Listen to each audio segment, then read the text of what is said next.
All right, so man, it's been like 2 weeks. I was on vacation. Like in What About Bob? I'm on vacation. That's a popular joke in our family. So, got this Mark IV. It's been sitting here for 2 weeks. I've been gone. And I'm thinking, well, the one thing, so the solution that the tech came up with was he pulled the pull switch from Rhythm 1, which is like clean, and put that in lead, which is the high gauge channel. So now I've got pull fat. So now Rhythm 1 doesn't have the pull. And Rhythm 1, it's not a pull fat, it's a pull bright. It's like I don't know if it's a presence or a bright switch, but it's pull bright. So I don't have pull bright. I'm wondering if it's that important. But I did just get 2 pull pots in from Mesa that will fit in the rhythm channels. So we're just going to see. I may just drop this off tomorrow and have them do it either way. But I just wanted to kind of hear it. So this is channel 1. Yeah, learning all these tunes for this band. Oh, 50,000 lyrics to remember. All right, so now we're into Strat. We'll just do position 2 right now. Strat, position 2, which is, between the bridge and the center.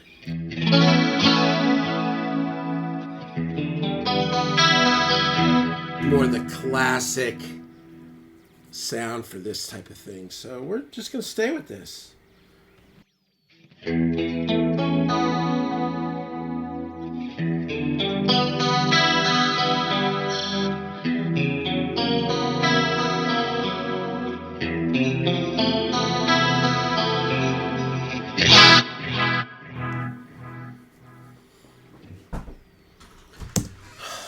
Hey, what's up? Hey, you want me to take them? Yeah, could you? Yeah, I just started boiling the water for the rice, but I stopped it when I realized. Okay, I'm just, can you take him and I'll pick him up? You got in Lila. Oh, But yeah. I can't. Okay. Yeah, I can't risk it. Well, yeah, it's like, because they'll be done with church group at 7:30, I think. Oh, I thought they had practice. They do. Oh, and then they have to go to church group? Yeah. Oh, is Marta Jane taking them? I think so. Oh, okay. But then we'll have to pick them up at 7:30. But I'll get them at 7:30. Alright, I can't. I'm sorry, Mom. Them dang kids, man. Where was I? Okay, so here's Strat position 2. And this is Tweed. And now we're going to shut this off. We're going to go into full power. We'll leave by with you. Okay. Alright. And we're going to go full power. Some weird things with the lights. They're on in some things, with some, I don't know why. I think maybe because the loop is on. Oh, that's probably what it is. Alright, so now here is same thing, but now full power. No longer Tweed. Same thing. Sorry about that.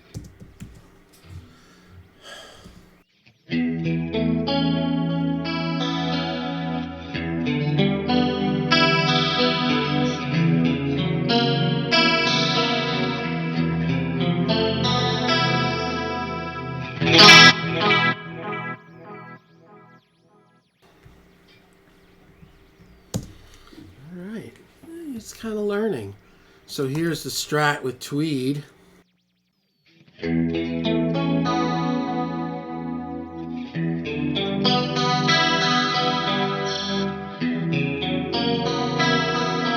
Now full power.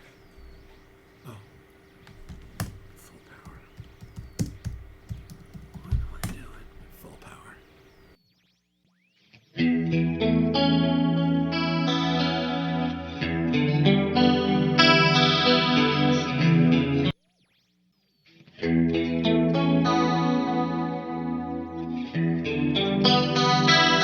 There's like a softness to the Tweed. It's cool. But anyway, there you go. So I'm wondering why this get a little light. I wonder if it's because the loop is engaged. Yeah, that's it. Oh. Yeah, it doesn't say anything. But there you go. So we're in full power. Yeah, we're back in full power.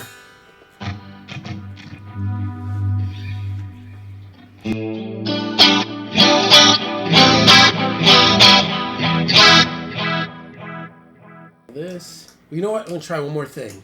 We're in full power. And now we're going to try woodshed. This is that little Sir compressor that I've been digging. So everything's back on.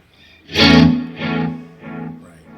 So now we're going to put on the Sir woodshed.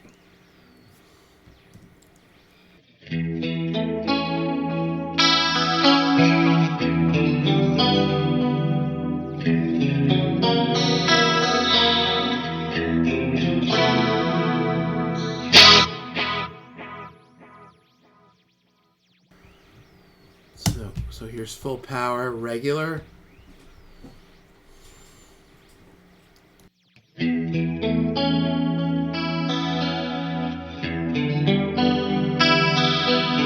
now woodshed.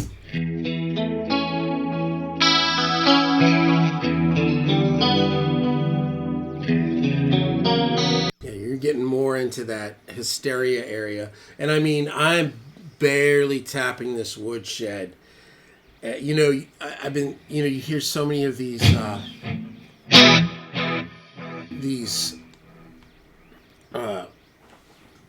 like presets for like that sound, like 80s clean. Like there's a bunch of them that they do in Axe Effects, and it's like they're really compressed. It's not that they sound really weird. There's one guy that has a bunch of them. He has one patch and he does a video and he plays like Flesh for Fantasy and Love Kills or Love, I don't know what, you know, like the Def Leppard and, you know, Billy Idol and the Fix and all that kind of stuff. And it's really compressed and it's cool, but it's a little odd. Like just sounds odd to my ears sometimes. But listening to Hysteria this week a lot, it's compressed, but it's not as compressed as a lot of people do. I will say that a lot of people, I think, overshoot it. They just make it just pumps too much and it gets too like you know that feeling like I don't know, it's too much, it's overkill, but it is compressed. So well, there it is. So that's without the bright pull.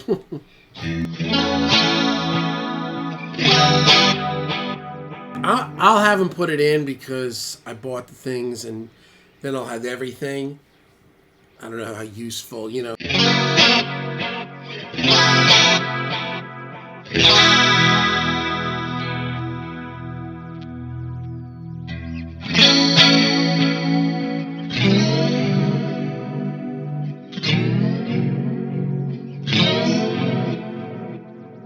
Flesh for fan. I don't know how the rhythm is. He plays it so good though.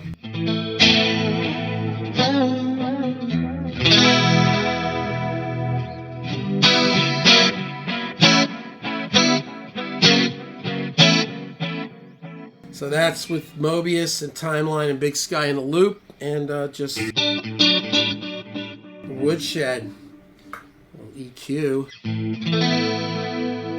Yeah, see, this is with a little bit of the Boss GE7. Get a little more sheeny. I've got basically a little cut at 800, a little cut at 1.6, a cut at 100, and then a slight boost at like kind of 3K, maybe into that 6.1. No boost on the volume fader.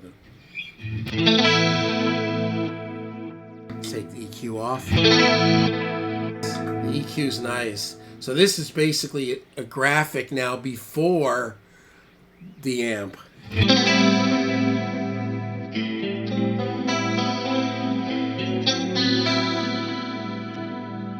I just added the EP booster.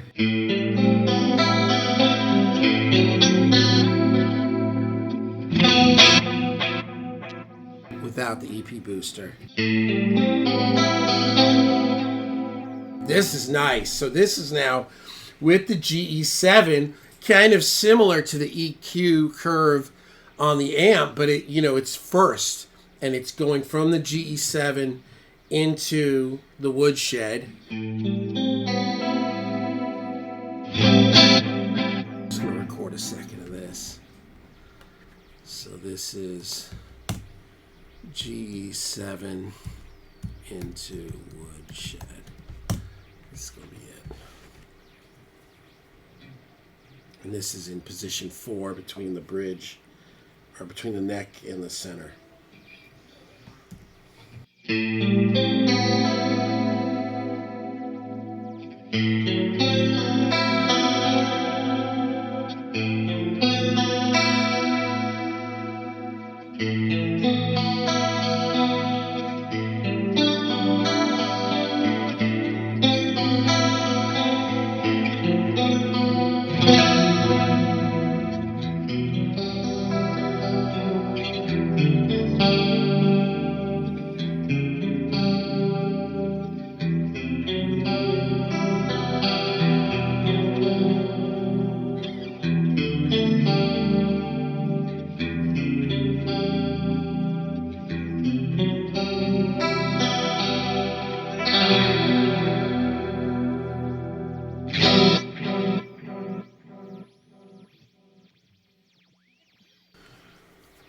One thing I've noticed about this amp, and it's not a bad thing, it's just like a real thing.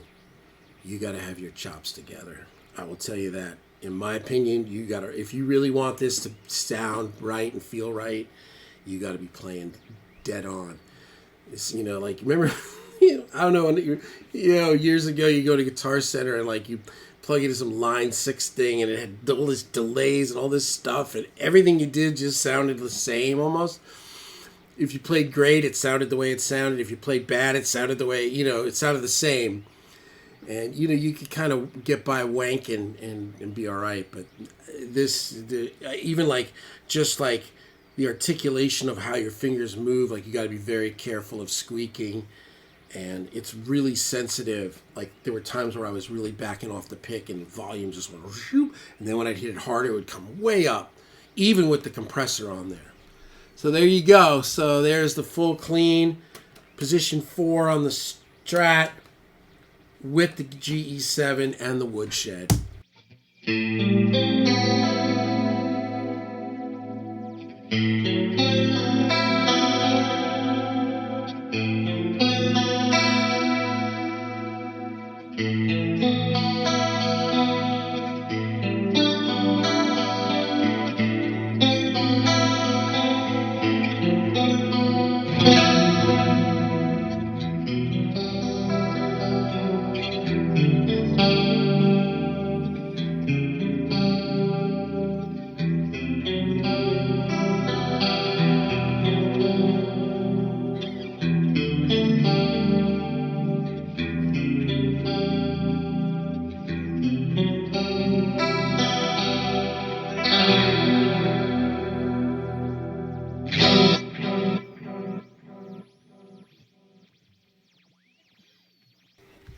So, I mean, it's undetermined at this point if the pull bright matters.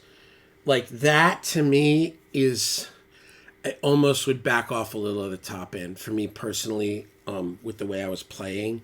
That was like the edge of as bright as I would want it. Yeah, I don't know. We'll have to see. Somebody said, I posted up, like, does anybody use the pull bright? Is it cool? Is it, somebody's like, I like the added sheen. So I don't know, but you got to always try it for yourself, man. All right. Back from vacation, up to my booty and work. I've got to get my mojo back. I've been running down to-do lists since I woke up 7 o'clock. Had to go to the kennel, get the dog, do this, do that, 9 thing. One of the sensors in the alarm system was down. Had to get it fixed. Got it fixed. Just, a lot of this and that and the other thing. It's like this and like that and like this, So we're back, though. So I think I'm just going to take it in. I might as well. I just hate pulling. It's just, God almighty. And this Heim is about 25, 30 minutes away. So it's an hour, and then you got to go back in a day or two, and it's an hour. Anyway, yeah. It's good to see everybody. It's good to be here. Oh, and somebody requested a video of like how everything's routed in here, which if you're not used to like more of like I wouldn't say a commercial studio, but more like a larger studio, some of this may be a little weird, but what I'll do is I'll just hold the camera and I'll run through the whole setup. And you guys can ask questions. I mean, it's just, it's like I remember when I was first starting on all this, like patch bays seemed impossible. Like it was like a bizarre, like patch bays and consoles were just ridiculous. And then once you start working with them, you're like, oh, it's just not that bad. Patch bay is basically just the back of your equipment. And a console's like 48 channels of the same thing. Once you get channel 1 down, you've got the whole thing. It's all about the same.